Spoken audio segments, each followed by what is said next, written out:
جب سے ہم لوگوں نے جلسے کی تاریخ رکھی ہے اس علاقے میں قادیانی بہت ہیں. انہوں نے ہم پہ دباؤ بنایا ہے کہ خبردار تمہارا جلسہ نہیں ہونی چاہیے.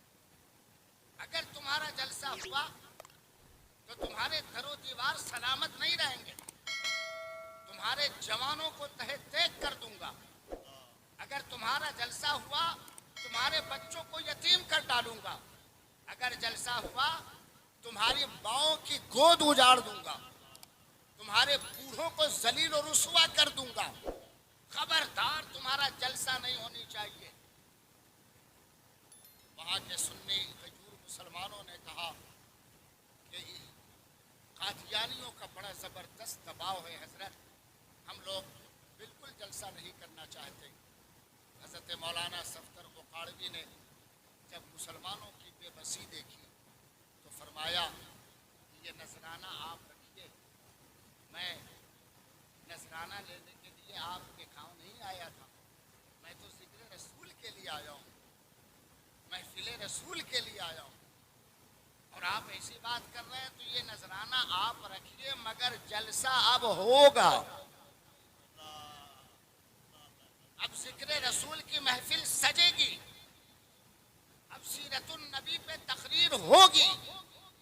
تمام مسلمان ہاتھ جوڑ کے کہنے لگے کہ معاف کیجیے حضرت, آپ تو جلسہ کر کے چلے جائیں گے مگر ہماری جو قد بنے گی وہ اللہ ہی بہتر جانتا ہے. آپ چلے جائیں حضرت, ایسا نہ کریں. مولانا امین الدین صفدر اوقاڑوی نے فرمایا کہ تم لوگ گھبراؤ نہیں, یہ نذرانہ رکھو اور جلسہ ہوگا, رات بھر ہوگا, بس میری ایک مدد. کہا کیا مدد کریں؟ کہا مدد یہ کرو ایک ایسے آدمی کا پتہ بتاؤ جس کے ڈنڈے سے سب گھبراتے ہوں, جس کے نام سے سب تھر تھر کانپتے ہوں, جن کا روب ہو, جن کا دبدبا ہو. تو مسلمانوں نے کہا حضرت ایسا تو بس ایک آدمی ہے ہمارے علاقے. کہا وہ کون ہے؟ کہا وہ نورا ڈاکو ہے. کون ہے؟ نورا ڈاکو ہے جو یہاں سے کچھ میل کی دوری پہ ایک گھاٹی میں رہتا ہے. اس کے نام سے اس علاقے کے تمام قادیانیوں کا کاربن ڈھیلا ہو جاتا ہے. حضرت سب کے سب تھر تھر کانپتے ہیں. مولانا امین الدین صفدر اوقاڑوی نے کہا تم میں سے ایک آدمی مجھے اس گھاٹی کا پتہ بتاؤ اور میرے ساتھ چلو.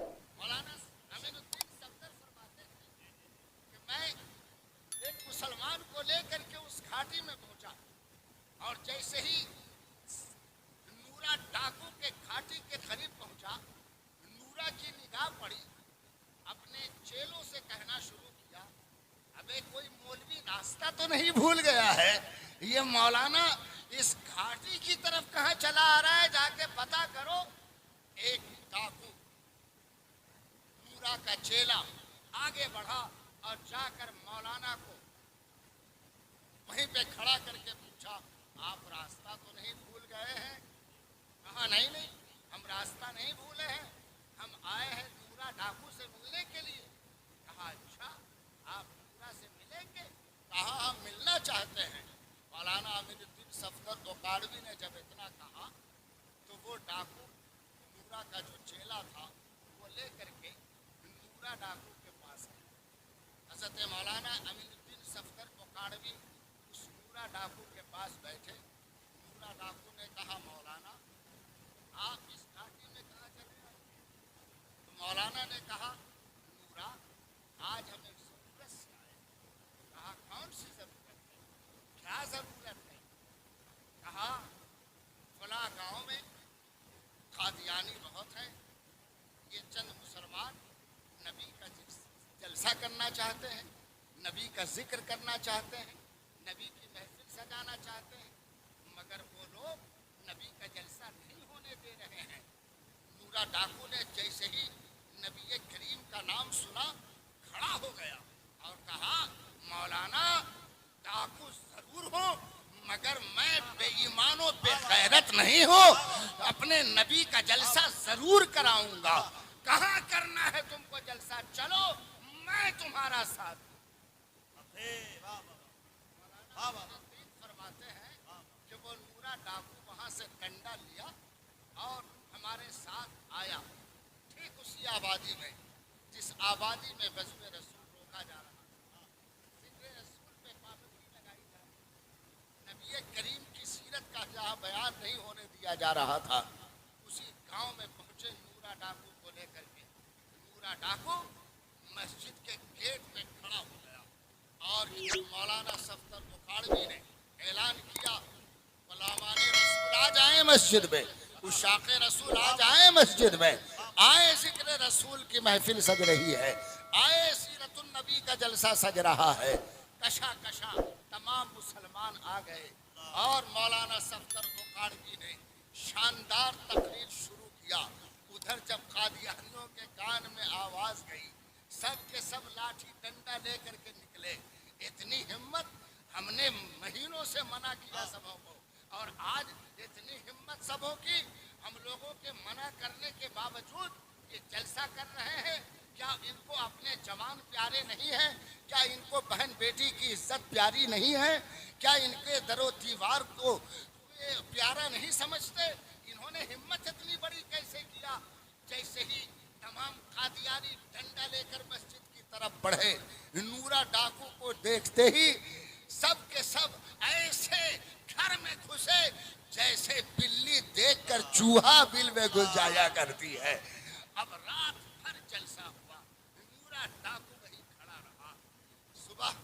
صبح صادق کے وقت صلاۃ و سلام پہ جلسے کا اختتام ہوا، لوگ اپنے اپنے گھر فجر کی نماز پڑھ کے گئے، اور جب نورا ڈاکو اپنے گھاٹی کی طرف جا رہا تھا تو قادیانیوں سے کہا، قادیانیوں میرے نبی کا جلسہ ہو گیا، میرے نبی کا ذکر ہو گیا، سیرت النبی کا بیان ہو گیا، لیکن یاد رکھنا اگر میرے نبی کے اس جلسے کی وجہ سے کسی مسلمان کی طرف آنکھ اٹھایا سبوں کو اندھا کر دوں گا، ہاتھ اٹھایا لولا کر دوں گا، پاؤں بڑھایا لنگڑا کر دوں گا، اور یاد رکھ تیرے گھر گرا کے رکھ دوں گا، تمہارے جوانوں کو تہہ تیگ کر دوں گا، تمہارے بوڑھوں کو ذلیل و خوار کر دوں گا، تمہاری بہن بیٹیوں کی آبرو محفوظ نہیں رہے گی۔ یہ کہتا ہوا نورا اپنے گھاٹی میں جا کر کے دن گزارا۔ حاضرین، دن بھر کا تھکا ہوا سورج جب اپنے مستقر پہ پہنچا، کشا کشا رات بیتتی چلی جا رہی ہے، ساری آبادی پہ نیند طاری ہوتی ہے۔ نورا ڈاکو بھی سو جاتا ہے، لیکن جیسے ہی سویا ہے خواب میں رسول اللہ تشریف لے آئے، حضور نبی کریم تشریف لے آئے اور کہا، نورا آج جو تو نے رات بھر میرے ذکر پہ پہرا دیا ہے، میرے جلسے میں پہرا دیا ہے، آج جو تو نے رات بھر میرے ذکر کی محفل سجائی ہے، اللہ تم سے بہت خوش ہو گیا ہے، اتنا خوش ہوا ہے کہ تیرے تمام پچھلے گناہوں کو نیکیوں میں بدل دیا ہے۔ نعرے تکبیر، نعرے رسالت، مفتی نور عالم صاحب قبلہ۔ اور میں تو اتنا تم سے خوش ہوں کہ سب میرے مدینہ جایا کرتے ہیں، میں تیری گھاٹی میں آ گیا ہوں، میں تجھ سے ملنے آ گیا ہوں۔ نورا تو نے جو رات بھر میرے ذکر پہ پہرا دیا ہے، تجھے اللہ بھی پسند کر رہا ہے اور تجھے تیرا نبی بھی پسند کر رہا ہے۔ حاضرین، مہینوں گزرنے کے بعد وہی نورا ڈاکو مولانا افضل الدین صفدر بخاڑوی سے ملاقات کرنے کے لیے پہنچے۔ جب پہنچے تو مولانا صفدر بخاڑوی پہچان ہی نہیں سکے۔ اچھا آپ کون ہیں؟ تو انہوں نے ہاتھ بڑھا کے مصافحہ کیا اور کہا، حضور پہچان نہیں رہے ہیں؟ ارے میں ہی نورا ڈاکو ہوں۔ کہا، نورا ڈاکو، تمہارے چہرے پہ داڑھی کیسی؟ یہ تمہارا لباس فقیرانہ درویشانہ ہے، یہ تمہاری سانسوں سے نبی کی محبت کی خوشبو کیسے آ رہی ہے؟ تمہاری آنکھوں سے عشق رسول کا شرارہ ابل رہا ہے۔ صفدر، یہ کیا؟ اے نورا، یہ کیا ہو گیا؟ اس نورا دوسرا ڈاکو نے کہا یاد رکھیے میں آپ کا شکریہ ادا کرنے کے لیے آیا ہوں کہ آپ نے ایک رات نبی کی بارگاہ میں خدمت کیا لے لیا ہے کہ اللہ کے نبی میرے خواب میں آئے ہیں اور اسی دن میرا مقدر ایسا بدل دیا ہے کہ اب اللہ نے میرے چہرے کو نور داڑھی سے بھی منور کر دیا ہے، میری سانسوں کو نبی کی محبت سے خوشبودار کر دیا ہے، میری زندگی کے لمحے لمحے خوشبو مدینہ میں آباد ہو گئے۔ نعرے تکبیر، نعرے رسالت، جشن رحمت عالم، نعرے تکبیر۔ حاضرین، آپ کسی اور محفل میں نہیں بیٹھے ہیں، یہ رات بھر جو آپ اپنے نبی کی عظمت پہ پہرا دے رہے ہیں، یہ جو آپ اپنے نبی کے ذکر پہ پہرا دے رہے ہیں، یہ جو آپ اپنے نبی کے جلسے میں پہرا دے رہے ہیں، قسم خدا کی یہ وہ پہرا ہے جس پہرے کی بنیاد پر مصطفیٰ نے نہ جانے کتنوں کا مقدر بدل دیا ہے، نہ جانے کتنوں کی نسلیں اسلامی بنا دیا ہے۔ حاضرین، مبارکباد کے لائق ہیں جلسہ کرانے والے، اس سے زیادہ مبارکباد کے لائق ہیں جو اس جلسے میں ابھی تک بیٹھے ہوئے ہیں۔ حاضرین، یہ آپ کا بیٹھنا ضائع نہیں جائے گا۔ آئیے عشق رسول کی ایک آدھ اور تاریخ سنیے، اگر اجازت ہو تو سناؤں۔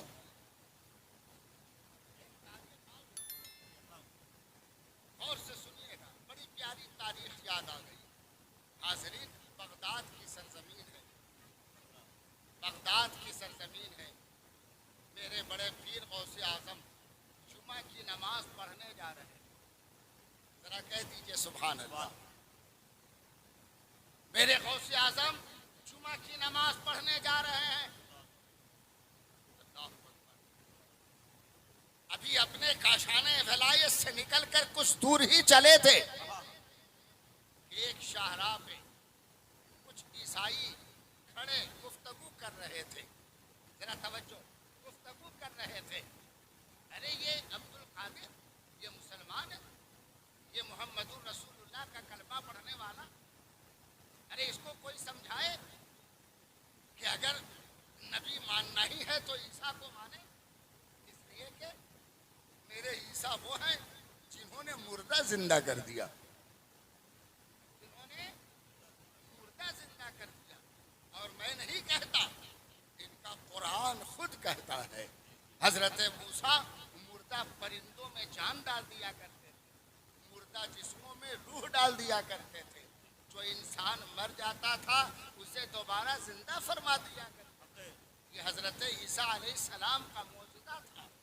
جب عیسائیوں نے یہ کہا کہ میرا نبی تو مردہ زندہ کیا کرتا تھا، مگر ان کے محمد تو کوئی مردہ زندہ نہیں کیے ہیں، لہٰذا کیوں یہ کلمہ پڑھ رہے ہیں محمد کا؟ پڑھنا ہی ہو تو عیسیٰ کا کلمہ پڑھ لیں۔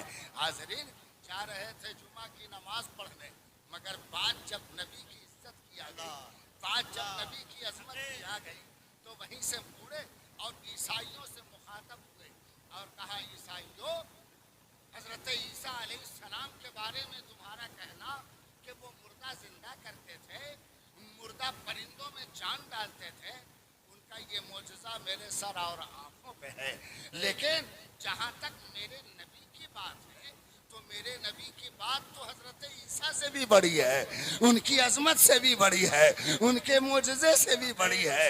تم نے ایک بڑے نبی کے بارے میں تم نے کیسی بات کہہ دی کہ محمد نے کسی مردے کو زندہ نہیں کیا ہے؟ ارے سن، یہ بات میرے نبی کی شان کے خلاف تم نے کہہ دیا۔ میرے نبی کے مردے زندہ کرنے کی بات تو کرتا ہے؟ ارے میں عبد القادر نبی کے غلاموں کے غلاموں کے غلاموں کا غلام ہوں۔ اللہ اللہ اللہ، بول کس مردے کو زندہ کرنا ہے؟ بول کس مردے کو زندہ کرنا ہے؟ میں زندہ کروں گا، میں زندہ کروں گا۔ حاضرین، یہاں پہ رک کر کے آپ سے بات کرنا چاہتا ہوں۔ یہ تاریخ آپ نے بہت سنی، لیکن اس تاریخ سے کچھ سبق مل رہا ہے۔ حضرت سیدنا شیخ عبد القادر جیلانی نے بغداد والوں سے کہا تھا جا کر کے کہ میں مردہ زندہ کرتا ہوں، زندہ کر سکتا ہوں؟ کہا تھا. آپ تو نماز پڑھنے جا رہے ہیں, جمعہ پڑھنے جا رہے ہیں, لیکن بات جب نبی کی عظمت کیا گئی, بات جب نبی کی عزت کیا گئی, بات جب میرے نبی کے وقار کیا گئی, تو غوث اعظم نے کہا میں غلام مصطفیٰ ہوں, کوئی کمال نہیں رکھتا, مگر بات جب نبی کی عزت کی آئے گی تو ہر کمال دکھا دوں گا, ہر ہنر دکھا دوں گا, ہر اپنا جمال دکھا دوں گا. نعرے تکبیر, نعرے رسالت, عظمت مصطفیٰ, عظمت مصطفیٰ, جشن رحمت عالم کانفرنس. آج ہمارے جلسوں میں تقریر ہوتے ہیں اور یہ ضرور بیان کیا جاتا ہے کہ غوث اعظم مردہ زندہ فرما دیا کرتے تھے, مگر آج ہمیں سمجھنا یہ بات ہے کہ غوث اعظم مردے کب زندہ کرتے تھے؟ جب بات نبی کی عزت کی آیا کرتی تھی, جب بات نبی کی عظمت کی آیا کرتی تھی, جب بات نبی کے وقار کی آیا کرتی تھی, تو میرے غوث اعظم فرماتے ہیں میں اعلان تو نہیں کرتا کہ مردہ زندہ کرتا ہوں, مگر بات میرے نبی کی عزت کی آئے گی تو مردہ بھی زندہ کر دیں گے, اور جسے کہو اسے اپنے ٹھوکروں سے حیات دے دیں گے. جو جان مانگو تو جان دیں گے, جو مال مانگو تو مال دیں گے, مگر یہ نہ ہوگا ہرگز ہم سے نبی کا جاہو جلال دیں گے. حاضرین, جب غوث اعظم نے عیسائیوں سے کہا چل اٹھ, کس مردے کو زندہ کرنا, چل مجھے لے چل, چل مجھے لے چل. حاضرین, آپ کو معلوم ہے کیا ہوا؟ جتنے مریدین آپ کے تھے کہنے لگے حضرت پہلے جمعہ تو پڑھ لیا جائے, پہلے جمعہ پڑھ لیا جائے ورنہ جمعہ کا ٹائم ختم ہو جائے گا. تو میرے غوث اعظم نے جواب دیا تھا آج دنیا کو جواب کو پڑھنے کی ضرورت ہے, جواب کو یاد رکھنے کی ضرورت ہے. میرے غوث اعظم نے بغداد کے چوراہے پہ جواب دیا تھا ہم بغداد میں اس وقت تک سجدہ نہیں کریں گے جب تک بغداد میں میرے نبی کی عزت کا پرچم نہیں بلند ہو جائے گا, جب تک میں اپنے نبی کا وقار ثابت نہیں کر لوں گا میں بغداد میں سجدہ نہیں کر سکتا. تاجدار ختم نبوت, تاجدار ختم نبوت, مفتی نور عالم صاحب قبلہ. غوث اعظم نے فرمایا, غوث اعظم نے فرمایا گھبراؤ نہیں, میں سجدہ اس وقت تک میں بغداد میں نہیں کروں گا جب تک نبی کی عزت نہ ثابت کر دوں. کچھ لوگ کہنے لگے حضرت سورج ڈوب جائے گا. غوث اعظم فرماتے ہیں سن, مدینے کا تاجدار صرف میرا نبی نہیں ہے, سورج کا بھی نبی ہے. آج سورج بھی اس وقت تک آگے نہیں بڑھے گا جب تک مصطفیٰ کی عزت کا پرچم نہیں بلند ہو جائے گا.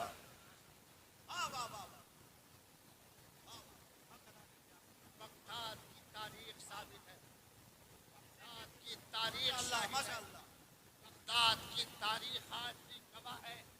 میرے غوث اعظم چلے عیسائیوں کے ساتھ اور عیسائی ایک قبرستان میں لے گئے, وہ بھی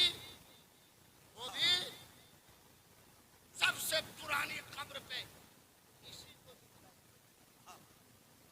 میرے غوث اعظم نے فرمایا تم نے اپنے نبی کی شان بیان کیا تھا کہ مردہ زندہ کر دیتے تھے, مگر آؤ محمد رسول اللہ کے غلام کی شان دیکھ, بول جس طرح دفن ہوا تھا ویسے زندہ کروں یا یہ جیسے دنیا میں رہتا تھا ویسے زندہ کروں. لوگوں نے کہا یہ تو اور مزہ آ جائے گا, زندگی کا بھی جائے. میرے غوث اعظم نے فرمایا قم باذن اللہ, نہیں اٹھا. دوسری دفعہ فرمایا قم باذن اللہ, نہیں اٹھا. ہاتف خیبی سے آواز آتی ہے اے عبد القادر, تو اسے اللہ کے حکم سے زندہ کرنا چاہتا ہے؟ ارے یہ تو اللہ کے حکم سے ہی قبر میں گیا ہوا ہے. لا یخلف المیعاد. اللہ وعدہ خلافی نہیں کرتا. جسے ایک بار زمین کے اندر کر دیتا ہے پھر اسے اوپر آنے کی مہلت نہیں دیتا. عبد القادر اگر اسے اوپر ہی کرنا ہے تو اپنے حکم سے کر لے, اپنے حکم سے کر لے. فرمایا غوث اعظم نے قم باذنی, میرے حکم سے اٹھ جاؤ. وہ مردہ ناچتا گاتا ہوا اٹھا. غوث اعظم نے فرمایا دیکھ یہ دنیا میں ناچنے گانے کا کام کیا کرتا تھا. اس کی تاریخ زندگی بھی بیان فرما رہے ہیں, تاریخ زندگی بھی دنیا کے سامنے پیش فرما رہے ہیں. میرے غوث اعظم نے کہا میرے حکم سے اٹھ جا.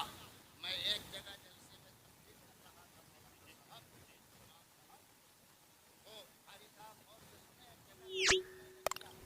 غوث اعظم نے اپنے حکم سے مردہ جلسے کے بعد ایک ہفتے کے بعد آیا میرے پاس. مولانا صاحب آپ تقریر کر کے تو چلے گئے لیکن لوگوں میں چیخو چیخو ہونے لگا, یہاں تک کہ ہاتھا باہی ہونے لگی. اللہ کے حکم سے تو مردہ زندہ ہوتا, غوث اعظم کے حکم سے کیسے زندہ ہو گئے؟ مولانا اتنا غلط بول کے کیسے چلے گئے؟ میں نے کہا تو پھر اس کے لیے تم جلسہ رکھو. پھر میں آتا, میں پہنچا اور میں نے کہا سنو, اگر تم اس مسئلے کو سمجھنا چاہتے ہو تو 700 برس پہلے کے عالم سے سمجھو. 100 برس کے اندر والے عالم بریلی کے ہوں یا دیوبند کے ہوں چھوڑو ان کو. 700 برس پہلے کے عالم حضرت مولانا روم سے اس مسئلے کا حل پوچھو. مولانا روم یہ اللہ والوں کی شان بیان کیجئے تو وہ بیان کرتے ہیں گفتہ اللہ بود گرچہ از حلقوم عبداللہ بود. فرماتے ہیں حضرت مولانا روم اے لوگو یہ ولی اللہ کے بندے ہوتے ہیں مگر ان کے حلق کی آواز اللہ کی آواز ہوا کرتی ہے, اللہ ان کے حلق میں بولا کرتا ہے. نعرے تکبیر, نعرے رسالت, شان اولیاء, عظمت مصطفیٰ, نعرے تکبیر. گفتہ اللہ بود گرچہ از حلقوم عبداللہ. حاضرین میں یہ بتانا چاہ رہا ہوں کہ عظمت رسول کے لیے مسلمانوں نے اپنی بڑی بڑی قربانیاں دی ہیں. کسی کی جان لے لی ہے تو قبر کے مردوں کو جان بھی دے دی ہے. یہ میرے نبی کی عظمت ہے. اللہ اکبر. آئیے اگر آپ واقعی سننے کے موڈ میں ہو گئے ہوں تو ایک آدھ تاریخ اور پیش کروں. سننا چاہتے ہیں ذرا آپ لوگ ہاتھ اٹھا کے سبحان اللہ بولیے, اور میں بالکل ڈسٹرب نہیں کروں گا, جو جہاں بیٹھا ہے وہیں بیٹھا رہے. اور قاری صاحب کو مبارکباد پیش کیجیے کہ اس پرفتن دور میں بھی اپنی قیادت میں موئی کے مسلمانوں کو عشق رسول کی راہ پہ گامزن کیے ہوئے ہیں, مصطفیٰ کی محبت سے جوڑے ہوئے ہیں, مصطفیٰ کے عشق سے جوڑے ہوئے ہیں, اور یہ شاندار جلسہ اپنی قیادت میں کر کے یہ بتانا چاہتے ہیں کہ ہم اس دنیا میں جیتے ہیں مصطفیٰ کے لیے, مرتے ہیں مصطفیٰ کے لیے.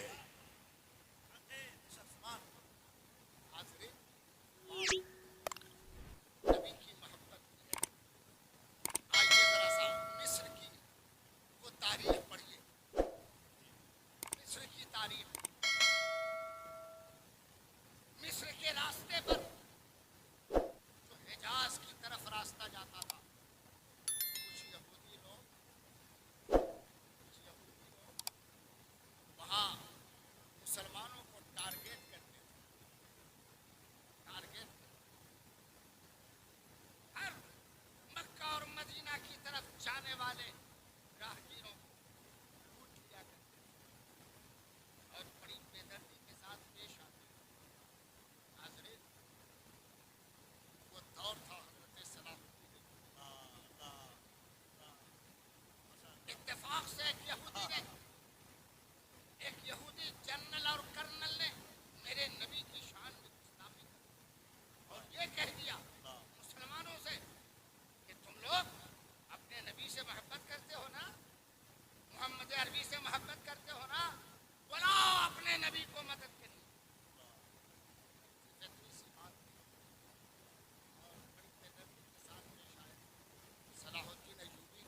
میں خبر پہنچی، صلاح الدین ایوبی اپنے تمام سپاہیوں کے ساتھ اسی راستے پہ چل پڑے اور یہودیوں کی اس ٹولی کو پکڑا اور پکڑ کے ہر ایک سپاہیوں کو معاف کرتا ہے۔ سپاہی ہاتھ جوڑتا تھا، معاف کرتا، معاف کرتا، معاف کرتا، معاف کرتا، معاف کرتا، معاف کرتا۔ لیکن جس نے میرے نبی کی شان میں گستاخی کی تھی اس کا بال پکڑا اور پٹک دیا زمین پہ۔ اور اس دن ایک خاص جوتا پہنا تھا انہوں نے، جس جوتے میں لوہے کی نوک والی کیل لگی ہوئی تھی، اس کے تھوپڑے پہ رکھ کر کے اور دبایا۔ اس نے کہا صلاح الدین آپ نے تمام سپاہیوں کو معاف کر دیا، ہمیں چھوڑ دیجئے۔